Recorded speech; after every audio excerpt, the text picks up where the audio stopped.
Continuamos con más temas de interés a través de la red informativa de Corape a nivel nacional. Y en esta hora de la mañana vamos a conversar con la asambleísta María Mercedes Ereps. Vamos a hablar acerca de los juicios políticos contra ministros que se impulsan en la Asamblea Nacional. Legisladora, ¿cómo está? Buen día, bienvenida a este espacio. Muy buenos días, muchas gracias por la invitación. Un saludo a todos los que nos miran y nos oyen. Gracias por acompañarnos. Y asambleísta, los ministros de gobierno han sido llamados a comparecer por varios temas a las comisiones de la Asamblea Nacional o al Pleno. A algunos de ellos se les inició procesos de juicio político, pero esto es algo que hemos visto en anteriores gobiernos. Ahora, en esta administración, lo que ha llamado recientemente la atención son las declaraciones del viceministro Esteban Torres y señaló que por disposición del gobierno se ha decidido que no acudan a comparecer. ¿Cómo ve usted esta disposición hacia los ministros? No nos parece, y la comparecencia de los ministros es indispensable para saber cómo está manejándose la política pública en cada uno de los sectores. Lastimosamente vemos que el gobierno tiene la creencia de que nosotros les convocamos a los ministros con la intención de molestar o de incomodar, cuando eso no se trata de poder saber y saber qué es lo que están haciendo, cómo están manejando la política pública de cada uno de los sectores y poder saber en qué podemos coayudar. Está mal entendido que la comparecencia de los ministros es siempre en el sentido beligerante, pues, no es así. Hay algunas denuncias de distintos sectores, hay cosas que vemos y situaciones que vemos diariamente en nuestro país, que es importante que respondan y también un poco en concordancia a las necesidades que tiene la gente. Le pongo el caso de la ministra Palencia, nosotros le hemos citado y le hemos invitado a comparecer a la asamblea, porque es indispensable que nos explique cómo está funcionando ese plan Fénix, cuáles son las políticas que ha articulado con los distintos sectores y realmente vemos que esta postura ya la vimos, ya la hemos vivido en el anterior gobierno del expresidente Correa, en la que también se dio una disposición de que los ministros no comparezcan, ¿no? Esta decisión del actual gobierno nacional, ¿cómo usted ve podría interferir en el trabajo que ustedes están haciendo desde las diferentes comisiones? Bueno, es complejo porque al no, mire, nos está poniendo en una posición en la que el presidente también se ha puesto. Imagínense, en las leyes, ¿no es cierto? Él ya no manda vetos parciales, sino que utiliza el veto total de las leyes y archiva las leyes durante un año. En el caso de los ministros, del momento en el que no comparecen a las comisiones, no podemos conversar con ellos, no se les puede consultar y hacer interrogantes sobre lo que está sucediendo, lastimosamente el camino es iniciar juicios políticos anticipados, porque lo que se invita y se les invita a los ministros a las comparecencias es justamente para que nos expliquen cómo se está manejando y cuál es la situación. Entonces, polarizarnos de esa manera es bastante absurdo, creo yo, y poco democrático. Entendamos que la democracia, por supuesto, tiene un montón de dificultades, pero todavía no hay una institución que supere la democracia en el mundo en general, no solo en nuestro país. Legisladora, ¿y por qué considera usted el gobierno del presidente Daniel Noboa habla de una persecución hacia sus ministros?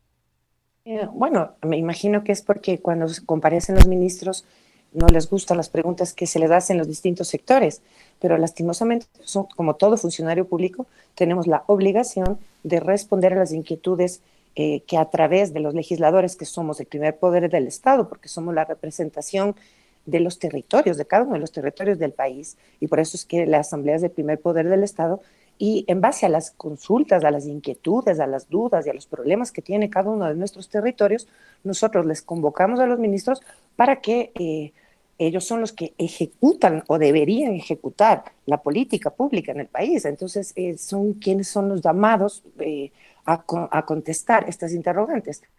Entonces, nos parece realmente una mala decisión del gobierno, creo que es justamente porque estamos en campaña electoral y que hay muchas deficiencias en muchos de los sectores. Hemos visto la falta de ejecución de los presupuestos y eso creo que un poco no se quiere revelar. Entonces no es fácil a veces no comparecer y dejar que sea un supuesto, ¿no es cierto? Porque le pongo un ejemplo. Nosotros tuvimos la comparecencia del delegado del ministro de Defensa en la Comisión de Régimen Económico Y él, con sus propias palabras, dijo que la ejecución del presupuesto de inversión del Ministerio de Defensa es cero en el primer trimestre. Entonces son cosas sumamente graves. Y creo que por eso es que no quieren que los ministros comparezcan.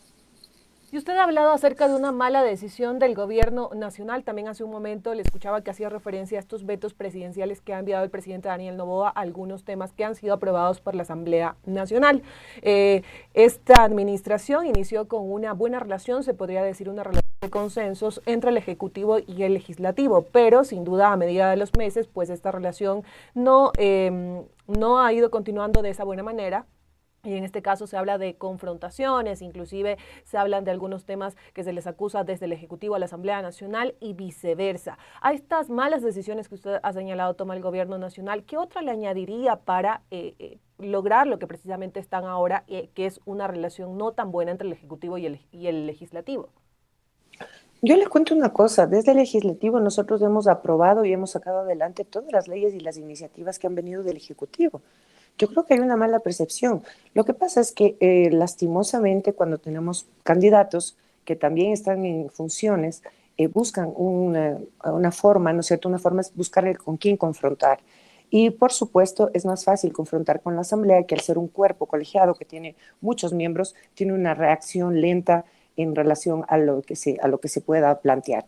Pero nosotros no hemos tenido una posición, y le digo así sinceramente, no tenemos una posición beligerante con el Ejecutivo, al contrario, creemos que debemos desde todos los sectores poder coayudar para poder sacar el país adelante.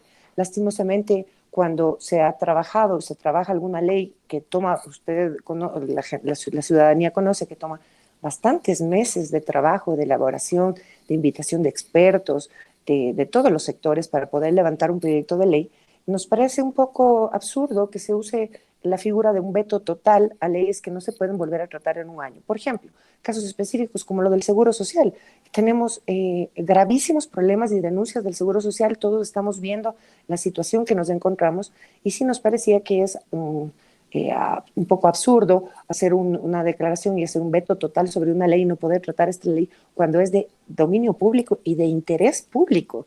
¿Cuántas personas son jubiladas y cuántas personas estamos en ese proceso en el que estamos haciendo los aportes para poder jubilarnos? ¿Qué es lo que está pasando con las áreas de salud, del seguro social? O sea, son muchas circunstancias, estoy poniendo solamente un ejemplo, y que es indispensable. Imagínense que le hemos citado 3 veces al presidente del directorio, al señor Peña, y no ha asistido a la asamblea, con un irrespeto absoluto, no por nosotros los asambleístas. Entiendamos una cosa, nosotros estamos haciendo un papel que nos ha otorgado la gente, pero que es temporal. Nosotros aquí no hablamos de personas, sino de una institución. Y la institución de la Asamblea es el primer poder del Estado y nosotros representamos a la gente. Si la gente tiene inconvenientes, dudas, preocupaciones serias, por ejemplo, en el caso, como estoy poniendo el ejemplo del Seguro Social, ¿cómo es posible que su primer funcionario, su primer personero, no venga a comparecer y explicarnos cuál es la situación que está sucediendo? Y después salen con decretos específicos y se habla de el aumento de años para la jubilación, el aumento del monto de las aportaciones. Entonces, eso es absolutamente grave. Creo que el gobierno ha tomado una mala decisión en no permitir que sus ministros comparezcan y rindan cuentas como cualquier otro funcionario público. Seguimos en esta entrevista para los medios comunitarios de Corape con nuestra invitada, la asambleísta María Mercedes Herbst. Y en este caso también consultarle, usted hacía referencia a este proceso de juicio político que se le lleva también a la ministra del Interior, Mónica Palencia. En días pasados la Asamblea Nacional decidió unificar y calificar estas dos solicitudes de juicio político contra la ministra. Se habla del incumplimiento del Plan Fénix, de la falta de acciones concretas para enfrentar la violencia, entre otros temas. El presidente Daniel Noboa también cuestionó esta decisión de este proceso de juicio político contra la ministra Palencia. ¿Cómo ve usted también este proceso? Porque hay también las posiciones divididas desde la Asamblea Nacional, en donde se señala que no debería estar compareciendo en la Asamblea Nacional, sino más bien ejerciendo su trabajo, pero también están las otras posiciones que señalan que ella debe rendir cuentas frente al trabajo que está realizando. Bueno, es indispensable que rinda cuentas porque primero lo que queremos saber es si existe un plan Fénix. O sea, nosotros necesitamos saber si realmente existe un plan Fénix, cómo está articulado con los distintos sectores. El problema de la seguridad y de la violencia que estamos viviendo en el país no es un problema individual, no es un problema que se pueda manejar solamente desde un sector. Entonces, queremos saber si realmente este plan ha articulado una política de seguridad con los ministerios, con los otros ministerios, me refiero, porque tenemos una variedad y hay expertos nacionales, internacionales que pueden ayudar a armar un plan de seguridad que realmente sea eficiente. Tenemos países vecinos, ciudades vecinas que han logrado salir de esto, pero desde todos los sectores apoyando. Entonces, creo que es una competencia de todas las funciones del Estado y, por supuesto, quien está articulando y quien es la cabeza del famoso Plan Fénix o del sistema de seguridad que necesitamos implementar en el país es la ministra Mónica Palencia, que es la ministra del Interior, junto con el ministro Lofredo, que es el ministro de Defensa, ya que se ha dado autorización de la posibilidad de que las Fuerzas Armadas colaboren y ayuden con la seguridad interna. Entonces, es importante entender y saber cómo está articulado este plan, cómo está articulada la política pública con los gobiernos autónomos descentralizados, que son los que más cercanos están a la gente. Asumimos que todos tienen un mapeo de sus ciudades, sabemos dónde está la violencia, los focos de violencia y cuáles son las causas de esta violencia. Hemos vulgarizado un poco los términos y a todos nos referimos como delincuencia organizada, transnacional o terrorismo, cuando también tenemos delincuencia común y delincuencia que viene a través de la miseria. Entonces, creo que cada uno de esos temas de seguridad, que es sumamente complejo y muy amplio, tiene un tratamiento especial. Entonces, eso es importante saber, si es que la ministra comparece, saber desde el legislativo, cómo podemos ayudar en este sector, cómo desde la función judicial se puede ayudar, desde los gobiernos autónomos, desde la empresa privada, desde la ciudadanía. O sea, esto es un problema de todo el país y tenemos que tener políticas de Estado en relación a la seguridad. Y eso es lo que no hemos visto. Hemos visto que como bomberos se acercan a los distintos sectores en donde hay brotes, ¿no es cierto?, incendios, brotes de violencia agudizada y sin mayores resultados, lastimosamente. No podemos, no tenemos cifras, no sabemos qué es lo que está sucediendo y más allá de las cifras entendamos que nos están matando en la calle.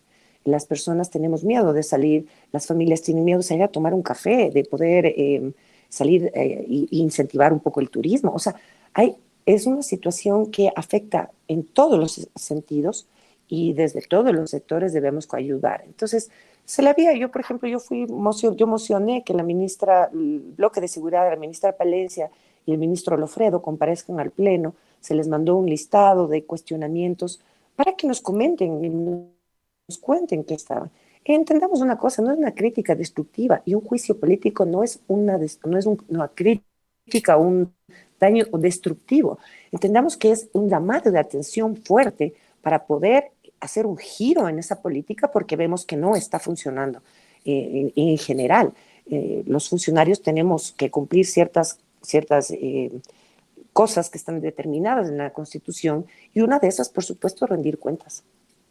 Legisladora, y ya en la parte final también consultarle, si bien es cierto, hay varios pedidos de comparecencia de algunos ministros, como le mencionamos, y es un tema que no solamente se ha visto en esta administración, sino también en anteriores administraciones. Y aquí consultarle un poco, en caso de que siga existiendo esta inasistencia por parte de los ministros frente a esta petición, a esta decisión que ha tomado el presidente Daniel Noboa de que sus ministros no acudan a la Asamblea Nacional, consultarle qué acciones ustedes piensan realizar también desde la bancada que usted representa. Bueno, yo no represento una bancada, yo soy una legisladora independiente, me debo directamente a mi provincia y a mis votantes. Y en nuestro caso, nosotros lo que hemos estado es levantando una agenda territorial de la provincia de Manabí. Entendamos que, si bien es cierto, los problemas del país siempre van a estar presentes y vigentes, eso también no nos ha permitido, creo que a cada uno de los legisladores de los distintos territorios, poder abanderar las cosas indispensables para nuestra provincia. Creo que nosotros podemos colaborar desde lo micro, desde solucionar los problemas de nuestros cantones, de nuestra provincia, para sumar al desarrollo y al beneficio del país. Entonces, nos da mucha pena. En mi caso, yo siempre he dicho que las comparecencias de las personas y de los funcionarios no los debemos tomar a título personal. No estamos hablando de que somos nosotros, del momento que asumimos una función, ya dejamos de ser una persona civil, llamémoslo así, sino que estamos en representación de algo y en base a eso se exige la comparecencia para poder rendir cuentas. Y en mi caso específico, la comparecencia de los ministros yo creo que debe ser en el sentido de poder hacer un giro de timón, porque hay muchas de las cosas que vemos que están bien hechas, pero hay otras cosas que no están bien hechas, y ver desde todos los sectores cómo coayudamos para salir adelante como país. No debemos entenderlo siempre como una forma destructiva, o más bien al contrario, la claridad, la transparencia, la posibilidad de que si es que están haciendo las cosas bien, lo puedan decir con todas las herramientas que le permiten, ¿no es cierto?, comparecer y decir, miren, estamos haciendo esto, podemos mostrar esto, hemos avanzado con esto. Y eso más bien, en esa transparencia, más bien es la ventaja de poder mejorar esa comunicación, incluso con la ciudadanía. No lo entendamos desde un mal sentido, que creo que eso es lo que ha pasado desde el gobierno, que cree que hay un ataque, y no hay un ataque, hay una rendición de cuentas justa y necesaria de cada uno de los funcionarios, incluidos nosotros, por supuesto, desde la Asamblea. Perfecto, le agradecemos por su tiempo para los medios comunitarios de Corape. Esperamos tenerla en una próxima oportunidad para también continuar hablando acerca de su agenda legislativa y conocer también estos temas que usted está poniendo también en la mesa del debate en la Asamblea Nacional referentes a la provincia de Manabí. Así que muchísimas gracias por acompañarnos. Muchísimas gracias por la invitación, siempre es un gusto, y un saludo a todos. Vamos a juntarnos porque es la única manera que vamos a poder salir adelante. Que pase bien, amigos y amigas. Culminamos la entrevista del día. Nos vamos a una pausa. Sigan en sintonía de la Red Corape.